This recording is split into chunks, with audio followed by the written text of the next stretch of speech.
Na mtazamaji, basi karibu tuweze kumalizia kipindi chetu hiki maalum kabisa kinachohusiana na masuala ya akiba na uwekezaji. Lakini ili kukamilisha kipindi basi ni muhimu tukaelewa na masuala ya bima.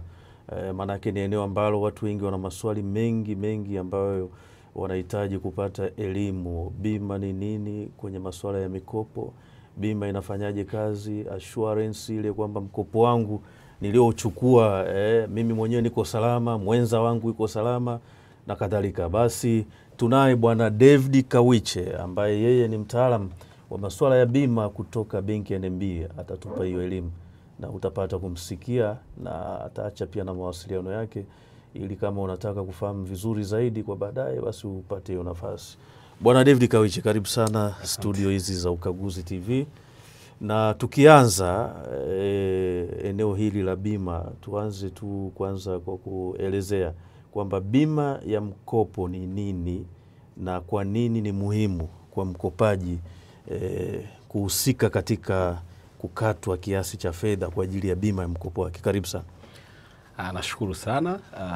Kama ulivyonitambulisha, naitwa David Kawiche, ni meneja mahusiano ya idara ya bima kutoka benki ya NMB, nikisimamia mikoa mitatu: Singida, Morogoro pamoja na hapa Dodoma. Tunashukuru kwa nafasi mliotupatia ofisi ya Taifa ya Ukaguzi kuweza kuja kutoa elimu ya masuluhisho ya kifedha. Labda tu nianze, kabla sijaenda huko, nianze kuizungumzia bima upande wa benki ya NMB. Karibu. Sisi benki ya NMB tunajiita ni benki wakala. Kwa hiyo tunajiita ni bank assurance. Kwa hiyo nataka kuondoa ile dhana kwamba mtu anaweza kusema NMB ni kampuni ya bima. Hapana, sisi ni benki wakala, maana yake ni mawakala ndani tunafanya kwa niaba ya hizo kampuni za bima, na uzuri tuna zaidi ya kampuni 10 kwenye bodi yetu ambao tumeingia nao mkataba wa kutoa huduma ya bima. Labda kwa kuelezea haraka nitazitaja hizo kampuni pia, itasaidia kwa watumishi wa hapa. Tuna kampuni ya Reliance Insurance, tunao Newton Insurance zamani yakiitwa UAP, lakini pia tunao Britam Insurance, tunao NIC shirika la bima la taifa, tunao ZIC pia shirika la bima la taifa upande wa Zanzibar, lakini pia tunao Jubilee Life, tunafanya nao upande wa bima za maisha au uwekezaji pia. Lakini tuna Sanlam Life na wenyewe pia ni bima za maisha, tuna product yao inaitwa Educare. Lakini tuna kampuni Metro Life, tunafanya nao bima za mkono wa pole, na tunafanya nao pia bima zinaitwa Credit Life. Nikipata nafasi nitaizungumzia, maana naona na nyinyi ni wahusika pia upande wa SACCOS. Lakini pia tuna kampuni ya bima ya Strategy, tunafanya nao upande wa bima za afya. Kwa hiyo hizo ni baadhi ya kampuni ambazo tunafanya nao, tumeingia nao mkataba. Lakini pia tunatoa product nyingi tofauti na hizi bima za mikopo. Tuna product nyingi ikiwemo bima za vyombo vya moto, kimaanisha bima za magari, kimaanisha bima za majanga ya moto yenyewe tukiita fire insurance, bima ya wizi, burglary insurance. Tunafanya bima kwa upande wa GIT, hii ni goods in transit. Kuna wale tunafanya biashara, wanamiliki trucks, wanasafirisha mizigo kutoka sehemu moja kwenda nyingine. Tunafanya bima kulinda ule mzigo wakati unasafirishwa kutoka maybe ni kwenye warehouse mpaka unapoenda kwenye destination. Kwa hiyo tunakuwa tunacover ule mzigo. Lakini tunafanya bima pia za afya. Tunafanya bima za afya. Tunafanya bima za mkono wa pole. Kuna wakati tunakutana na majanga ya vifo na vitu kama hivyo. Tunafanya bima kwenye upande wa contractual risk, miradi mbalimbali inayofanyika aidha ya serikali au watu binafsi, tunafanya kwa ajili ya kucover ile miradi. Lakini vile vile tuna bima nyingi, yani nikizungumzia bima naweza nisimalize kwa leo. Ndio. Lakini kutokana na swali la kwanza ambalo umeweza kuniuliza kwamba bima ya mkopo ni nini, tunapozungumzia bima ya mkopo sana tunazungumzia ulinzi, na bima kwa ujumla ni ulinzi, ni security, kwa sababu tunaishi kwenye dunia ambayo sasa ina uncertainties nyingi, na kwa sababu tunaamini risk ni uncertainties, na tunapozungumzia uncertainty hatujui kwamba ni wakati gani hizi haya majanga yanaweza katokea. Haya majanga yanaweza katokea yakawa yana impact au yakatokea sio na impact. Kwa hiyo yote yanaweza katokea. Janga ambalo huwa tunawakika nalo sana ni kifo. Ndio watu wasema death is certainty, lakini hizi nyingine ni uncertainties. Kwa hiyo tunapozungumzia bima ya mikopo au kwa nini mikopo huwa inachajiwa bima, lengo kubwa kabisa kwanza ni kuweza kuondoa ile stress kwa yule mkopaji. Tunaamini kwamba haya majanga yapo, na kwa nini tunaenda tunaenda kukata bima kwa ajili ya hiyo mikopo. Lengo kubwa ni kwamba haya majanga niliyoyataja hapa, especially ile janga ambalo ni la uhakika ambalo ni kifo, wakati umechukua mkopo kutoka benki na endapo ikatokea bahati mbaya sasa umefariki, yule mteja aliyechukua mkopo amefariki, moja kwa moja maana yake ni kwamba ule mkopo wake utakuwa haulipiki. Sasa kama haulipiki, yawezekana aleka collateral, dhamana. Ile dhamana maana yake benki iende ikauze. Sasa hatufanyi hivyo.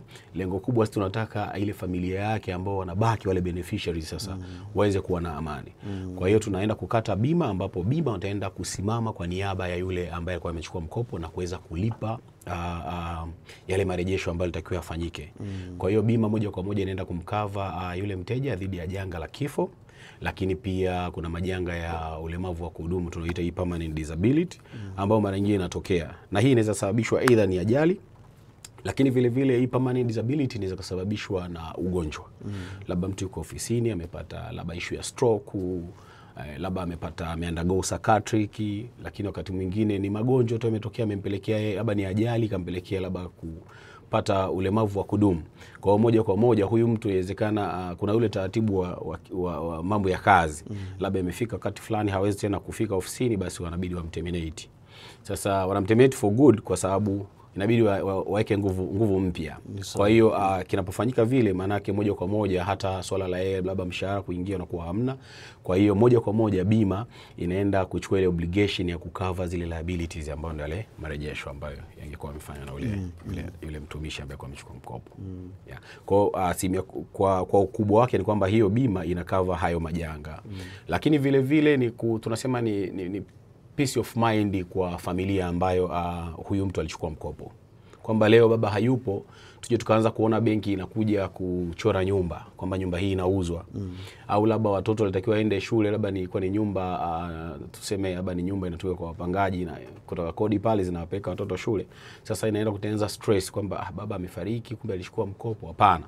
Bima itaenda kukava. Kwa hiyo tunachokiangalia sisi, tunaangalia huyu mtu alifanya marejesho kiasi gani. Labda alikuwa amechukua mkopo wa milioni 100. Lakini labda amesha usave umebaki labda milioni 20. Na imetokea sasa amefariki. Kwa hiyo bima kama bima, they going to compensate ile amount ambayo ilikuwa remain yeye kuweza kumalizia kulipa ule mkopo. Ndio inakuwa katika mfumo huu. Katika eneo la bima, hebu tupe elimu hapo sasa. Mtu anaenda kwenye mortgage, anaenda kwenye hati fungani. Bima hapo mnaingiaje na mnafanyaje mahusiano na ushirikiano kati ya benki na mteja kwenye mambo ya bima, hapo inakaje? Sawa, asante. Kwanza kabisa upande wa hii mikopo ya mortgage tuna bima aina mbili. Bima ya kwanza inaenda tunasema ni hiyo life assurance ambayo ndio hiyo credit life. Lengo kubwa ni kukava ule mkopo dhidi ya janga la kifo au ulemavu wa kudumu kama nilivyozungumza hapo awali. Lakini bima ya pili tunaenda kukava ile asset ambayo either labda ni mkopo, amechukua mkopo wa mortgage sasa aenda kujenga nyumba, lakini vile vile labda ni refinancing, labda tuwasema labda mtu anataka kajenge nyumba nyingine lakini anatumia nyumba ambayo ameshaijenga kuweza kuchukulia mkopo. Tunachokifanya tunakatia ile collateral bima. Na lengo la kukatia collateral bima ni kujilinda dhidi ya majanga ambayo yanaweza katokea. Sasa ndo zile uncertainties tulikuwa tunazungumzia, labda majanga ya moto na majanga mengine andamizi ambayo yanatokana labda na moto, either ni kimbunga, ni mlipuko wote uliotokea ndani. Sasa hapa tunaenda kukava ile asset. Maana ile asset ni dhamana ya benki. Leo tumetumia nyumba ya Karimu kama dhamana. Lakini imetokea labda wakati Karimu yuko kazini, mtumishi kule nyumbani kajisahau akiwa anapika, na baadaye ameacha jiko labda mpaka moto umelipuka, nyumba imeisha. Kama nyumba imeisha na ilikuwa ni dhamana, maana yake moja kwa moja kuna possibility kubwa sana ya benki kupoteza, lakini pia kuna possibility ya mteja kuingia kwenye area. Na mteja ana uwezo wa kutumia hiyo loophole ya kusema kwamba bana, nyumba nilikuwa nimeweka kama dhamana ambao ndo hii labda anachukua kodi za wapangaji kuweza kufanya marejesho, imeungua. Sawa. Kwa hiyo moja kwa moja tunachokifanya sisi ni kukatia bima ile nyumba ambayo imetokea kama dhamana. Na inapotokea janga sasa, let's say ni la moto au majanga andamizi, naposemea majanga andamizi na maanisha ndo hayo, labda let's say ni kimbunga, radi, vitu kama hivyo. Lakini pia hata let's say imetokea labda ni mafuriko, nyumba imezolewa, bado pia inakuwa covered kwenye hilo janga la moto. Sasa tutaenda kuangalia ni kiasi gani ambacho huyu mteja alishafanya marejesho. Lakini moja kwa moja nyumba sasa imeungua, tunaenda kuangalia alilipa mpaka wapi. Kwa hiyo insurer yeye ambaye ni kampuni ya bima, sisi tumeingia naye mkataba, ataenda kulipa uharibifu uliotokana na ule moto kwenye ile nyumba. Let's say nyumba ilithaminishwa milioni 100. Si ndio? Kama ilithaminishwa milioni 100, tunaangalia je, huyu mteja pia alikuwa ameshalipa mpaka wapi? Labda alishalipa zaidi ya labda nusu ya rejesho. Kwa hiyo tunachoenda kukifanya sisi kama benki, insurer, kwa sababu sisi tunakuwa ni first loss pay kwenye ile mkataba. Kwa hiyo insurer yeye atakachokifanya, ataenda kutulipa sasa sisi benki kwanza kile ambacho kwa kimebaki kama rejesho kutokana na ile nyumba iliyoungua, na ile remaining balance basi insurer ataenda kumpatia mteja. Umeona Kwa hiyo maana yake ni kwamba sio kwamba inapotokea nyumba imeungua na mteja alikuwa na mkopo basi amepoteza moja kwa moja, hapana. Kuna kiwango ambacho kitachukuliwa na benki kama first loss pay, na remaining balance atapewa mteja, kwa sababu tayari wakati nyumba imeungua alishafanya marejesho kadhaa. Lakini the same kwenye upande wa bondi, kama nilivyosema, tunachaji 1%. Lengo kubwa ni kumlinda mteja kwenye ile credit life. Endapo labda amefariki, endapo labda amepata ulemavu wa kudumu na hawezi kufanya tena marejesho, ile normal repayment hawezi kufanya, basi ile credit life inachukua nafasi yake kwenda kulipa. Na uzuri wa hii credit life labda nielezee pia, sio upande wa majanga tu, labda let's say ni kifo au disabilities ambazo tunazungumzia kama permanent. Bado kuna wakati mwingine kuna mabadiliko yanatokea kutokana labda na mifumo ya kazi na nini. Kuna wakati labda taasisi inataka kupunguza watu. Kuna wakati labda mtu amefanya vibaya, amefukuzwa kazini. Sasa amefukuzwa kazini lakini alikuwa na mkopo na benki. Kwa moja kwa moja bado insurance company wanayo policy ambayo inaenda kusupport kufanya ile marejesho katika kipindi cha miezi 9. Labda let's say mtu amepunguzwa kazini na ana mkopo. Insurance company wataenda kulipa mpaka miezi 9 marejesho ambayo alitakiwa yeye afanye. Kwa nini wanafanya hivyo? Wanampa room yule mtu kuweza kuendelea kutafuta ajira sehemu nyingine. Kwa hiyo kama atakuwa amepata basi atarudi, na tunaangalia kama ni mwaminifu basi atabidi arudi, yampashe kuweza kutoa taarifa kwamba bana nimepata ajira, kwa hiyo naomba niendelee kufanya nini marejesho yangu. Kwa hiyo kama hajapata ajira basi maana yake sasa huyu tunamuingiza kwenye wale tunasema ni bad debtors sasa. Na kama atakuwa hajafanya au marejesho, lakini pia kuna room yeye kuja na kuweza kuongea na benki, na tukapata kuna department ambao ni maalum kwa ajili ya kufanya restructure, restructure ile mkopo, wakaangalia namna gani kutokana labda na kipato chake current anaweza akafanya marejesho. Kwa hiyo anaweza akafanya restructure na bado akawa na uwezo wa kufanya marejesho hata kama ni kidogo, lakini inamuondolea yeye kuweza kuwa kwenye rekodi mbaya wale wateja ambao bad debtors. Yes. Mimi naweza kushauri kitu kimoja, kwa sababu bima ni biashara ambayo ni ya uwazi, na ni biashara huria lakini ni ya uwazi, kwa sababu inakuwa governed na principles, na moja ya principles za bima, principle ya kwanza kabisa wanaita ni utmost good faith, kwamba pande mbili za bima, nikimaanisha upande wa mteja na upande wa kampuni ya bima, zote zinatakiwa ziwe zina uwazi kuelezea kuhusiana na kile ambacho mteja amerequest bima ya aina fulani. Lazima mimi nimuelezee hii bima ina cover nini, na wakati wa tatizo ni kitu gani na gani ambacho unatakiwa uweze kusubmit at earlier stage ili tuweze kuanza kuprocess yale madai yake. Lakini vile vile na yeye anatakiwa aweze kunielezea kwa sababu yeye tunaamini ana knowledge ya kutosha kuhusiana na ile subject matter ambayo anataka ikatie bima.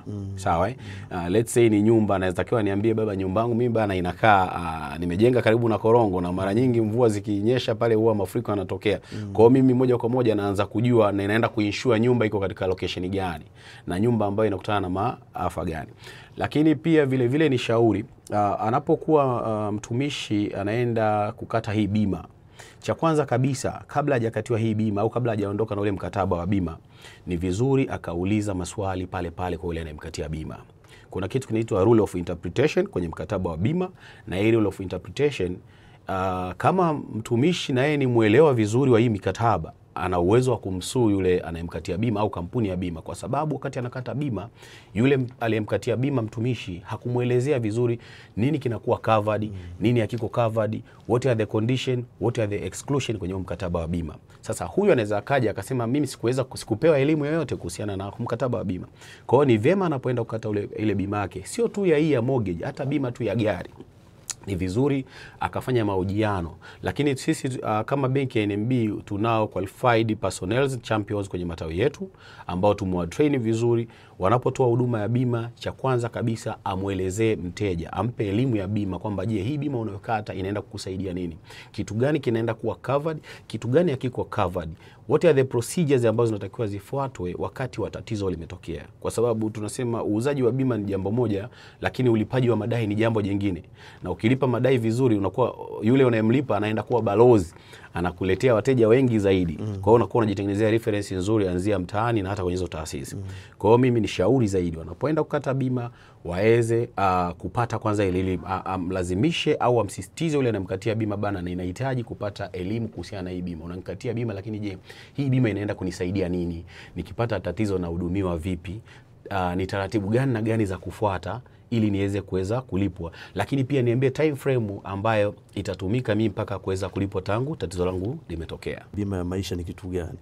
Na kama anataka kukata bima ya maisha kupitia kwenu, achukue hatua gani na ina faida gani? Tunapozungumzia bima ya maisha, moja kwa moja tunaenda kule niliposema kwamba death is certainty. Lakini mimi sipendi kuiuza bima ya maisha kwa kuanza na death, kwa sababu hamna mtu anayependa kifo. Lakini nikizungumzia zaidi hii bima ya maisha, na tunafanya pia na kampuni inaitwa Jubilee Life. Huu ni uwekezaji. Kwanza kabisa niwaambie tu watumishi kwamba bima ya maisha ni uwekezaji kama ilivyokuwa uwekezaji mwingine. Kwa hiyo usiende kuikata ukifikiria kwamba kesho ukifa ndo utalipwa. Wewe ukishakufa, kitaalam tunasema anayefariki hawezi kwenda kusimama mahakamani, hawezi kudai, hawezi kuongea. Kwa hiyo kuna wale wanufaikaji ambao wanaenda kufaidika na hii bima ya maisha. Kwa hiyo labda niseme kitu kimoja. Tunapoizungumzia bima ya maisha tunaizungumzia kwa mapana ya uwekezaji. Ila uwekezaji huu unaambatana na kitu kinaitwa life benefit. Sasa ninataka niweke hivi. Mimi ni mtumishi.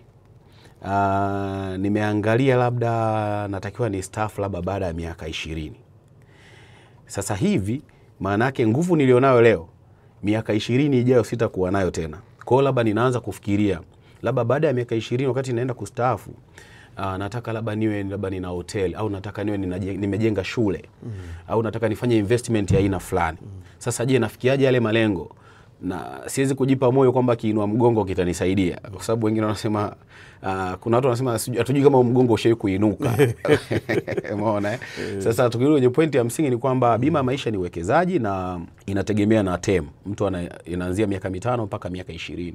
Kwa mtu anaweza kusema mimi nataka kuweka labda bima ya maisha ya miaka 5. Tunafanya na Jubilee Life. Na hiyo product huwa tunaita Fanaka. Anapokuwa ameheka, sasa yeye anakuwa na malengo. Anasema labda mimi nahitaji kupata labda almost milioni 100 ndani ya miaka 10. Tunachokifanya tuna calculator, ambayo calculator hii itaenda kutuonyesha kila mwezi huyu mtu atakuwa analipa kiasi gani kuweza kufikia yale malengo yake katika kipindi cha miaka 10. Sasa hii bima ina faida zake. Kwanza ina interest ambayo ni almost 8% wakati ule wa maturity. Lakini kila mwaka kuna bonus ya 4.5%. Kwa katika lile lengo la yule mteja alolieka, ana bonus ya 4.5, utai times 10 years. Sawa? Maana yake kama amefanya kwa 10 years, tutaangalia 4.5 times 10 years, then tutakuja kuna hiyo interest rate ya upon maturity ya ile cover yake. Kwa bima inavyoenda kuiva atapata interest, lakini pia vile vile atapata zile bonuses. Kwa hiyo kama alikuwa lengo lake ni milioni 100, hatapata milioni 100, atapata na zaidi. Sasa mtu anajaribu kuangalia sasa kwa nini niweke labda nikija kuangalia labda ninachoenda kukipata katika milioni 100 labda milioni 30 au 20 katika kipindi cha miaka 10. Tunarudi inaitwa life benefit. Life benefit ni kwamba leo nimeingia mkataba wa bima ya maisha, si ndio? Na katika mkataba wangu kuna watu nitakuwa nimewamention kule kama wanufaika wa ile bima, akiwemo labda ni mke au watoto au ndugu wa karibu ambaye wewe unamwamini ambaye anaweza kukusaidia au kuisaidia familia wakati wewe haupo. Kwa sababu tunaondoka humu duniani, vyetu tulivyoviandaa hatujui vinatumikaje. Labda tuna watoto, ndugu tukiwaachia wanawanyanyasa watoto. Kwa hiyo lazima tu select pia ni mtu gani sahihi ambaye anaweza akasimamia zile investment ambazo umeziweka. Sasa wakati umekata hii bima, labda umelipa premium yako ya mwezi wa kwanza au wa pili, inatokea labda ni janga, umepata ajali. Sawa. Sasa kuna aina mbili. Kuna ajali, kuna janga la ajali ambalo linaweza kupelekea kifo, na kuna janga la ajali ambalo lisipelekea kifo, lakini kuna kifo cha kawaida ambacho kinatokea. Lakini sambamba na hilo, kwenye maisha tuna hizo riski za permanent disability. Labda amepata permanent disability kama nilivyozungumza awali kutokana na ugonjwa, au permanent disability labda imetokana na ajali. Lakini vile vile inaweza ni psychiatric, amepata psychiatric, maana yake tunamtemu huyu mtu labda kama hajarudi katika hali yake, tunamtemu kama amepata permanent disability. Lakini pia hizo stroke zinapelekea pia permanent disability. Sasa unapopata hizi permanent disability au inapotokea kifo, wakati lengo lako ule miaka ile lengo uloweka haijafika, moja kwa moja bima inaenda kusimama. Sasa wewe umeweka lengo la kupata milioni 100 katika kipindi cha miaka 10, si ndio? Hapa katikati ukapata ajali, si ndio? Labda ukavunjika au ukapelekea permanent disability. Ukipata permanent disability kusababishwa na ajali, bima kama bima wataenda kulipa mpaka 75% ya lile lengo lako. Tuko pamoja? Ndio. Kwa hiyo kama ni milioni 100, 75% nadhani itakuwa ni milioni 75. Sawa? Sasa hii watakulipa katika kipindi cha miaka 3, 36 months. Labda mimi nimeanza kuchangia mwaka wa kwanza. Mwaka wa pili nimepata ajali imeniletea ulemavu wa kudumu. Moja kwa moja kampuni ya bima wataenda kunilipa lile lengo langu 75% ya lile lengo katika kipindi cha miaka 3. Okay. Maana yake baada ya miaka 3 kuisha, wakiwa wananilipa lile watakuwa wanavunja, maana watakuwa wanakuwekea either kwa mwezi au either lump sum. Baada ya miaka 3 kuisha, utatulia. Utasubiri mpaka maturity date. Sasa Mungu akikuweka hai mpaka ile miaka 10 imefika, maana yake bima sasa wataenda kukulipa lile lengo lako plus zile bonus nilizozungumzia ambazo unapata 4.5% kila mwaka plus ile interest. Umeona? Kwa hiyo bado inakupa life benefit. Nimepata permanent disability, siwezi tena kwenda kazini, niko nyumbani, natakiwa nifanye mchango ile tunasema monthly installment au premium ya kila mwezi. Siwezi tena kufanya kwa sababu sina source of income. Bima kama bima nakwambia hala, usiwe na wasiwasi. Tutaenda kucover zile contribution zako zote as long ulishakuwa na lengo na ulishaanza kufanya contribution. Tutaenda kucover lengo lako na tutakulipa kwanza wakati uko hapa chini kitandani, huwezi kunyanyuka.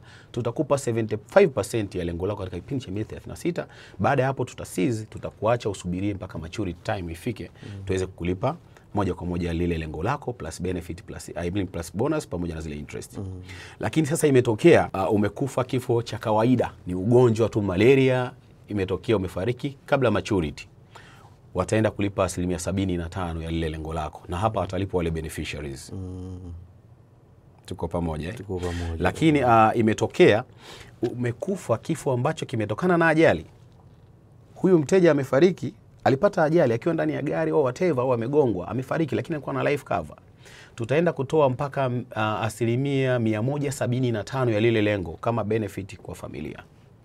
And from there ile bima itakuwa imelapse. Otherwise sasa, labda kama ni mama ambaye atakuwa ni msimamizi wa mirathi, aamue kuendeleza ile cover. Lakini moja kwa moja, kama lengo liko ni kupata milioni 100 na kifo kimetokana na ajali, ni accidental death, moja kwa moja wataenda kulipa lengo lako plus asilimia, kwa hiyo ni asilimia 175. Kwa hiyo utapata milioni 175. You can see kwa sababu tu kifo hiki kimetokana na ajali. Kwa hiyo ndio inakuwa bima ya maisha. Ndiyo. Na isiwaogopeshe watu kwamba naenda kukata bima ya maisha, sababu mwingine anaweza kumwambia mteja bana, unajua ukikata bima ya maisha ukifa. Sasa mtu anasema nikifa tena unanichuria. Hapo ndo watu wanaposogea, wanaanza anarudi nyuma. Kumbe hii bima ni uwekezaji kwamba ninawekeza kwa kufikia lengo. Hakuna anayependa kufa, japo kifo ni uhakika. Nawekeza kufikia lengo, ila hapa katikati kuna riski nyingi ambazo zina associate na maisha yangu mpaka nifikie ile lengo. Kuna ugonjwa hapo utaniletea ulemavu, kuna ajali, vitu kama hivyo ambavyo vinaweza kupelekea nisifikie lengo. Lakini kwa sababu nilishaingia mkataba, hawa bima wana modality zao za kuweza kucompensate au kuwalipa wale beneficiaries ambao nawaacha. Ukiachana na zile bima za mikopo ambazo zinakuwa zinakatwa, kuna hii bima pia ya nyumba. Sababu na nyumba yangu nataka kuikatia bima. Hapa na kwenyewe panahitajika pia elimu. Asante. Kwanza kabisa kwenye upande wa bima ya nyumba, mimi ni shauri na nashukuru kwa hii nafasi, maana nitamani sana nilizungumzie.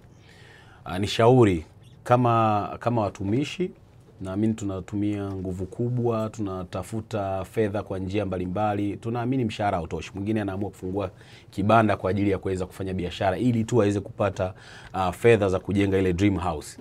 Lakini mwingine amechukua mkopo benki, lengo kubwa ni kujenga dream house yake au kuepukana na masuala ya kukaa nyumba za kupanga. Sasa tuna challenge moja ambapo tunakutana nayo sana. Tunaacha watumishi wetu tunaita wasaidizi nyumbani. Na sasa hivi tumeona wasaidizi wengi wana smartphone. Wana chati na bodaboda muda mrefu sana. Wewe umeenda kazini unahangaika na majukumu, yeye yuko busy ana chati kule. Amesahau ameacha jiko limewaka au pasi kule.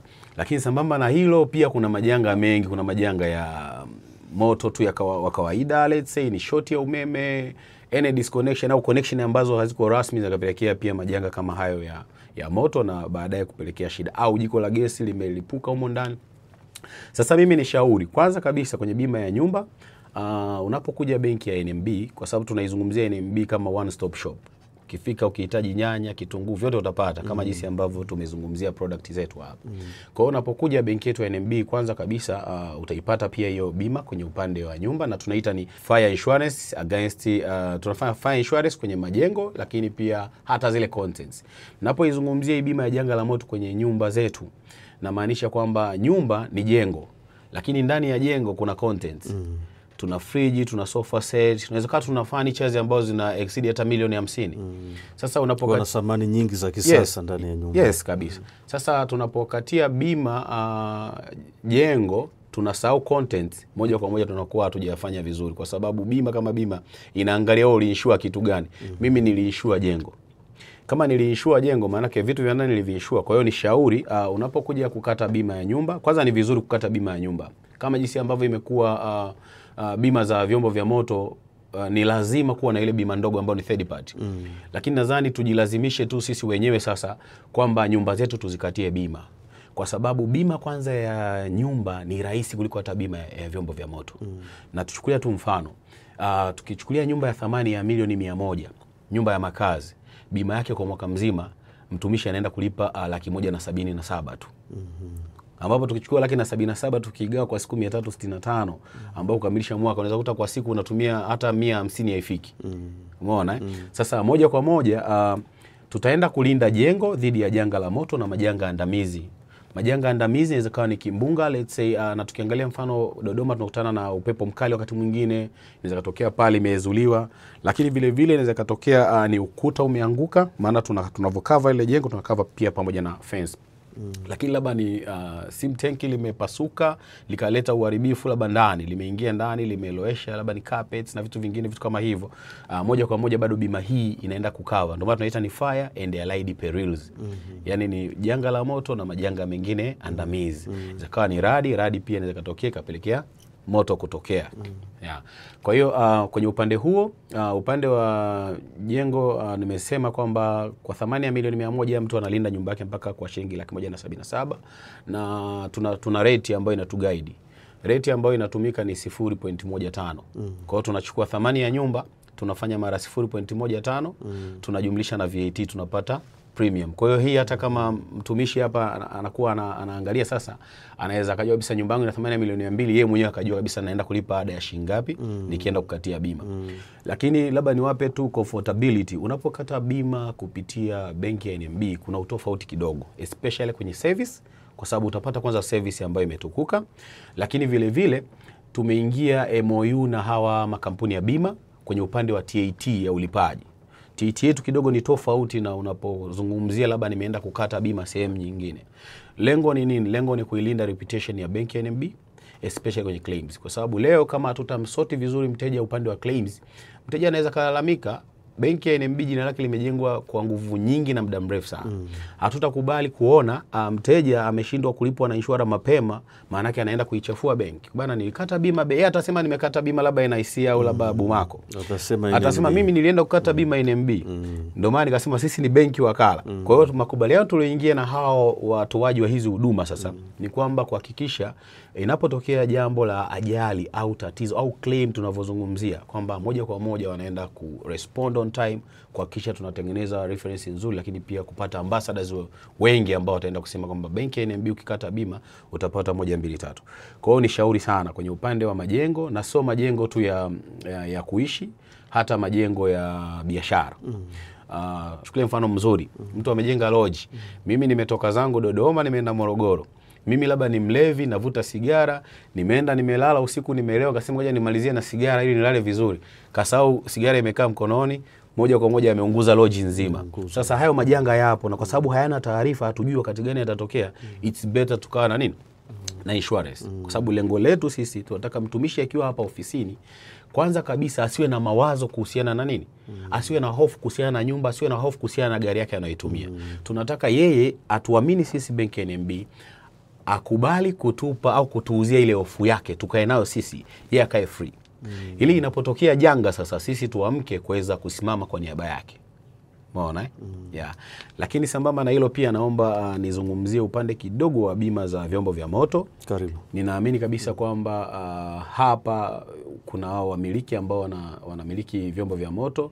Sheria ya nchi inatuhitaji tuwe na ile bima ambayo ni third party ya lazima, ya lazima ili uweze kutembea barabarani. Ukiwa na leseni yako ambayo sasa iko halali, iko hai. Lakini tunasema tuna bima ambayo inaitwa comprehensive. Hii ni bima kubwa sasa. Hii comprehensive ni option ya mteja, lakini tunamshauri zaidi kwa ajili ya kumtengenezea ile peace of mind. Unapokuwa na comprehensive, moja kwa moja unaenda kupata imecomprise cover nyingi ndani yake. Imecomprise hiyo third party ambayo ni inalinda nafsi ya tatu kwenye mkataba wa bima, ambaye hatumjui, inaweza kuwa ni mtembea kwa miguu au road pedestrian, au inaweza kuwa ni asset ya mtu. Labda umeenda umegonga nyumba ya mtu, gari imefail brake. Lakini pia kuna wakati umegonga gari ya mwenzio, pia umemsababishia madhara, ile tunaita ni third party property damage.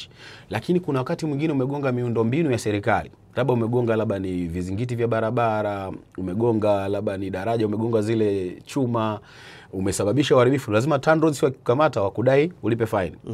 As long una hiyo bima ni third party au comprehensive, hutakiwi kuwa na wasiwasi. Wewe unachotakiwa cha kwanza kabisa, usubiri wafuate taratibu zao. Polisi atakuja, atachora mchoro, atajiridhisha, na baadaye kuna document ambazo tutazipata kutoka polisi.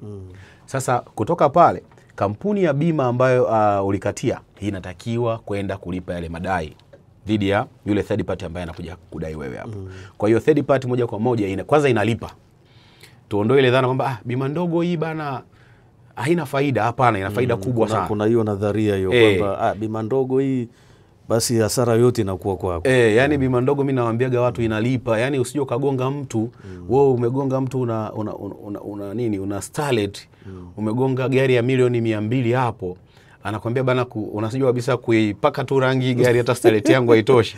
Unakimbia unaacha starlet. Hautoki ufanye hivyo. Unachotakiwa wewe bana ni kusimama. As long una leseni yako na una bima yako iko hai. Neno samani ni neno kubwa sana. Kwa hiyo baada ya hapo polisi watafuata taratibu zao, watachora mchoro, wataproduce dokumenti zao, ikiwemo kuna form moja inaitwa form namba 90 au PF90. Mara nyingi inaelezeaga nani amesababisha ajali. Inaanzaga na mnamo tarehe fulani, majira fulani, gari namba fulani, ikiendeshwa na fulani, iligonga gari namba fulani au iligongwa. Kwa hiyo pale kwenye iligonga pale ndo tunaanza kuestablish nani alikuwa na matatizo. Iligonga maana yake yeye alikuwa na matatizo, alimgonga mwenzake. Au iligongwa yeye ndo amegongwa maana yake yule alimgonga ndo ana matatizo. Kwa hiyo moja kwa moja third party itaenda kusimama. Ni case, of course ni kesi ambayo itaenda mahakamani, ni traffic case ya kawaida, na faini zake ni 40 unalipa.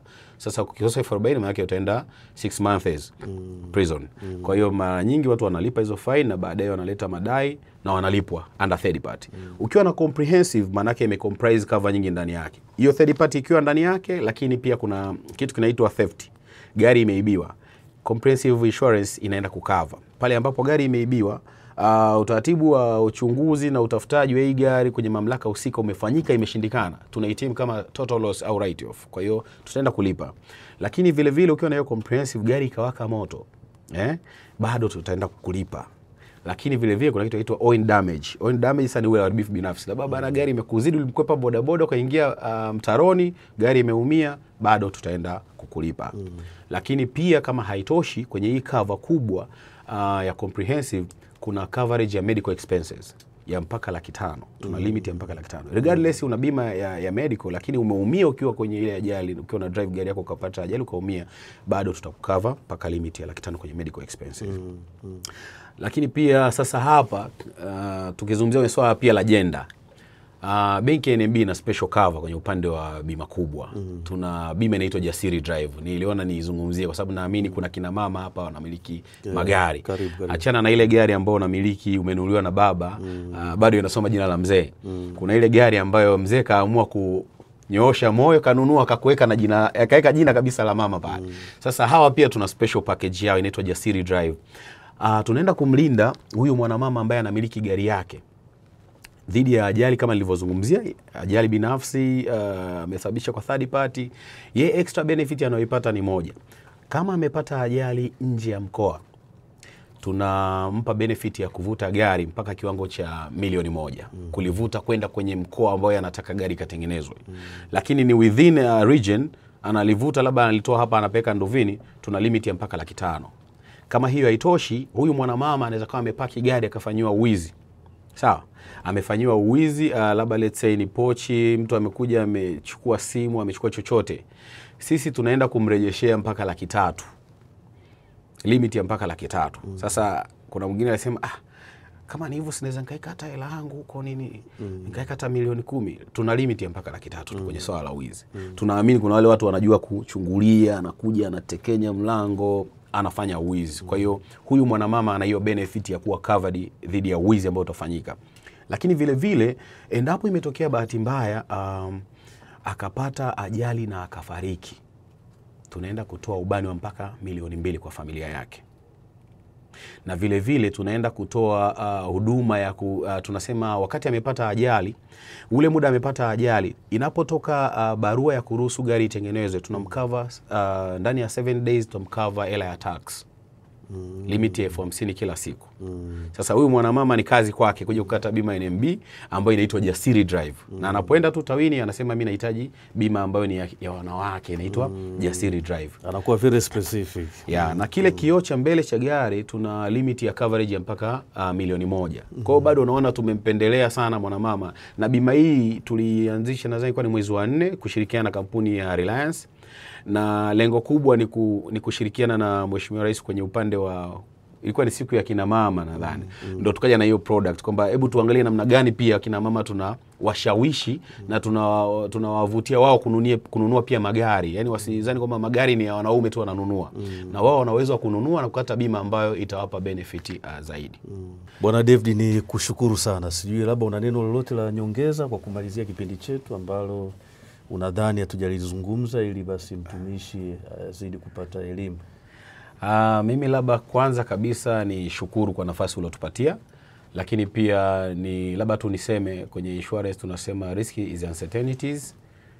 Therefore tunashauri watumishi waweze kukava mali zao, lakini pia ni vizuri pia kukata bima kwa sababu inatupa peace of mind. Tunapokuwa kazini tunakuwa na ile peace of mind, lakini sambamba na hilo pia bado bima ni pana sana. Tunapokuwa hapa tuna wategemezi wengi aidha vijijini. Kwa hiyo unapofika tawi la NMB lolote, na mimi sita tuna bima za afya, tuna bima yetu pia nzuri ya afya inaitwa Afya Salama.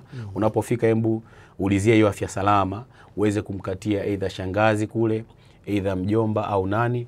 Lakini lengo kubwa ni kupunguza zile simu za tarehe 22, tarehe 25, tarehe za mishahara. Yes, kupunguza hiyo. Tuna bima ya afya. Mtu anambeba na isee fulani anaumwa, tuna bima ya afya inaitwa Afya Salama ya shilingi $200,000 tu, ambapo mtu unaweza kukatia na inakava familia mpaka watu 4. Kwa hiyo nilikuwa naomba tu nilisisitizie pia hilo kwa wale ambao wana ndugu ambao wanahitaji huduma hiyo, lakini pia ni retention strategy kwa wale wafanyakazi wetu wa ndani. Mfanyakazi unaweza kukaa naye miaka 10, kumbe unamlipa hata $100,000 tu, lakini unapokuwa unamwambia bana nakupa $100,000 lakini pia nimekukatia bima ya afya, yeye anasema ninaondokaje hapa kati ninapata hadi huduma ya bima ya afya. Kwa hiyo bima ni kitu ambacho hakiepukiki. Ni shauri sana pale ambapo unapata nafasi basi fika tawini, kata bima, uweze kuwa free, uweze kufanya kazi yako ukiwa una peace of mind. Lakini pia labda nitataja namba zangu za simu. Karibu. Kwa ushauri na kwa maswali yote ambayo yanahusiana na bima, anytime unaweza ukanipigia nikakushauri na nikakuguide vizuri. Namba yangu ni 0769 37 79 14. Nikushukuru sana kiongozi. Bwana David, nakushukuru sana. Asante sana, umetupa elimu, na kama basi ninavyosema mtazamaji, ni muhimu ukapata elimu sahihi, ikiwa na taarifa sahihi, ili uweze kufanya maamuzi sahihi. Tunashukuru sana, asante sana kwa benki ya NMB ambao basi tulikuwa nao studio siku ya leo. Tulikuwa na wataalamu watatu. Mtaalamu kuhusiana alizungumza na masuala ya mortgage au hati fungani, lakini tulikuwa naye pia mtaalamu wa masuala ya mortgage, na tukamalizia basi na mtaalamu wa masuala ya bima. Mtazamaji, unafahamu ya kwamba elimu haina mwisho, na unapopata elimu moja basi inafungua mlango wa kuendelea kupata elimu nyingine. Nikushukuru sana kwa kufuatilia kipindi hiki, na wametoa namba zao za simu, basi unaweza ukaendelea kuwasiliana nao kwa namna moja au nyingine, ukazidi kupata elimu zaidi. Hadi wakati mwingine, basi nipende kukushukuru sana mtazamaji wa kipindi hiki maalum kabisa cha masuala hayo ya akiba na uwekezaji.